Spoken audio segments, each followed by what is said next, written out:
Hi everyone. Now, if you like me, you love to cook with garlic. But there are a lot of people who find it's cumbersome to peel. So quickly, you have your head of garlic, and what we normally do is you press it down, see?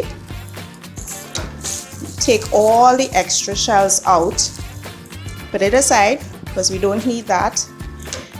Take your grains.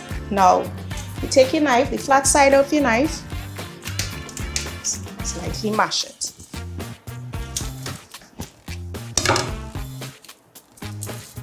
Make sure and cut the piece out to the bottom. See? Easy to peel. Shell comes off. Next one.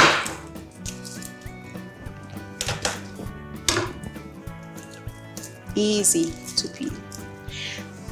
So we could stop going to the grocery store and purchase those easy peel because we think it's very economical. Easy peel. And then all we have to simply do is dice them like we want, or if you want slivers, you simply take a vegetable peeler and peel it, and you can get very thin slices of garlic to put in your favorite meal to enjoy.